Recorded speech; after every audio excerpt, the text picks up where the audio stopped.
Are you happy with your solo show? Yeah, Good. I am. Yeah. It was a good experience. Yeah. Yeah.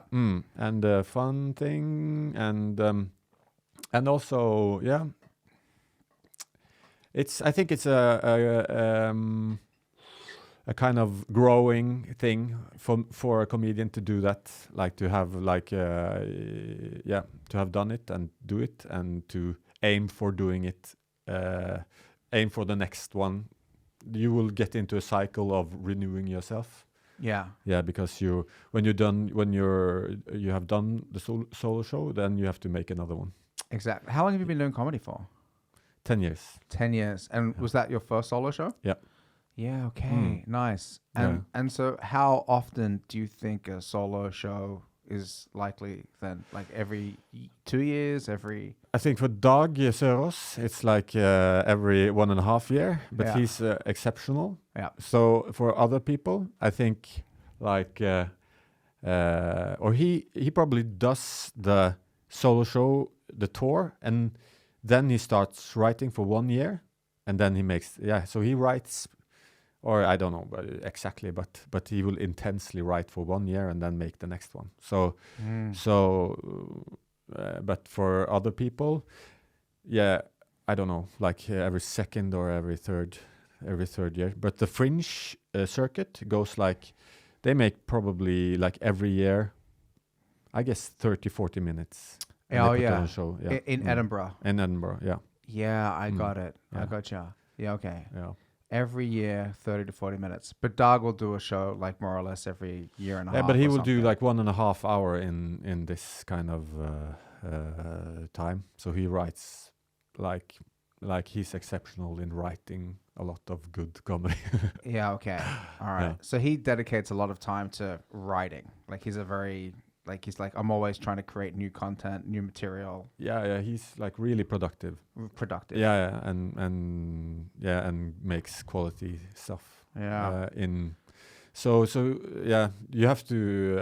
I don't know if he's the kind of, but I think 3 years maybe for 1 hour 10 minutes, like a solo show. I don't know. Yeah, but I think that's more like something. If you write everything yourself and you want to make it really good, I think it's like something you could do. When did you make your solo show?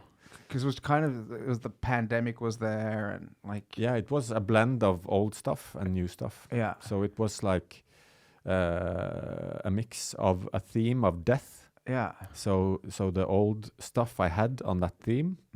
Do you say theme or do you say topic? I think they're both relevant. They're okay. Yeah. Good. Yeah. So I took what I had on that and I start writing more. So it was a mix. So the oldest joke is really old and the newest is really new. But I started maybe 1 year ahead. Like I said, okay, I want to have a solo show. So I started 1 year and then like kind of, was in that making of that in that process for 1 year. Yeah, okay. Yeah. So, but was the idea, because the show was kind of like focusing around like the theme of, or topic of death. Yeah. Was the idea of death something that you were kind of exploring in, like for a while, and you had a few death jokes, and then it and then it just kind of goes, you know what, I can build this theme out, and I think it's something that's you want to explore. Yeah. I think also I had that, and in all this, like I've been like in this meditational thing for 15 years or something. There's also like this focus on this, like death as you need to become kind of more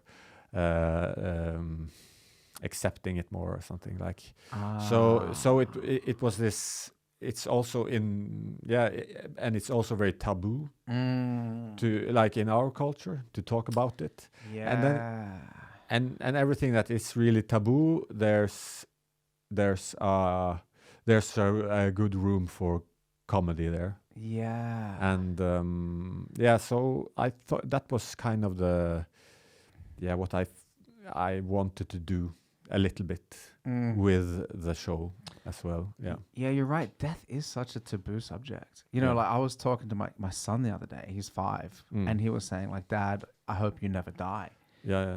And I was like, I thought of that. I thought of like, you know what? I don't want to lie to this motherfucker. Mm. Like, I gotta tell him. I gotta be like, listen, Yeah. everybody dies. Yeah. I'm gonna die. You're gonna die. Your mum, everyone's gonna die. I try to say it in a nice way. Yeah. And then he was like pretty upset about that. And I said, I thought that it's better for him. And what did I say? I said something like, everybody's gonna die, but we're alive now. And the most important thing is for us to be appreciative that we're alive now and make the most out of the time that we have. And I thought that was like a nice way to kind of, tell him about the reality of death, but also make him appreciate the time that we have when we're alive. Yeah. So it's like, you're right, man. Like, there's a lot of weird shit around death. Yeah. I think, yeah. And yeah. Yeah, it's a lot of weird things. A lot of weird shit, and like, bro. yeah. And not wanting to relate to it. Yeah. Like pushing it away and hiding it and stuff like that. So yeah. There was this funeral, what's it called, like undertaker business that reached out in this process that I had a meeting with and a little cooperated a little bit with. Yeah. And they was also saying this, like this. They're so we are like concealing death. We don't want to relate to it, and kind of there are like undertakers in Norway, which you could have like an open casket. You could have a party in like a tomb, and you could like more like see it as a natural way than trying to like avoid it and some stuff. In Bærum, there's the tomb you can rent, and you could have a party in the basement, playing like metal music and whatever you want. Really? Yeah. A tomb? A tomb in kind of this underground thing.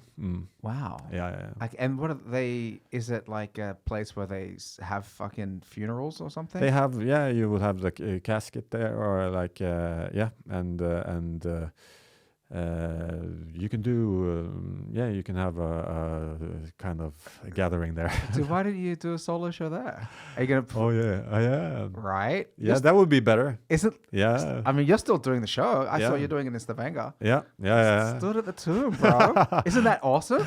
In the funeral. Yeah. Wouldn't that be dope? Yeah. Isn't that like the perfect venue for your show? Absolutely. Yeah. Holy fuck. So yeah, that would be. I should reach out to them. Do it at a tomb. That's crazy. Yeah. Holy shit, man. Do you like? Do you think you're gonna like? Let's say you died. Yeah.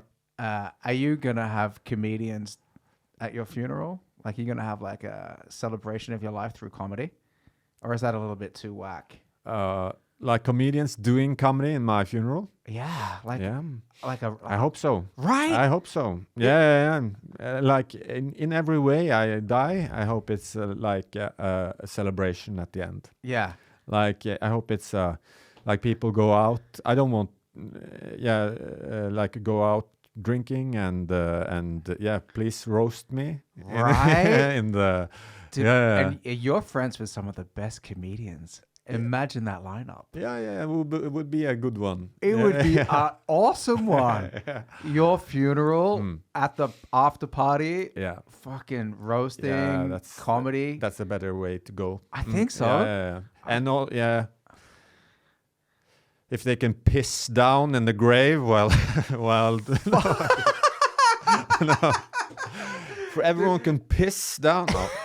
As the casket's getting lowered down. Just standing there pissing on the casket. That would be great. Oh, yeah. Dude, I'm going to drink so much beer and then just be at the side of the grave, just fucking pissing. Gonna piss on your dead body, bro. Yeah. Yeah. But yeah, like that's like the celebration thing. I think it's a better way to go out than a kind of, oh shit, it's sad to die, because that's gonna happen.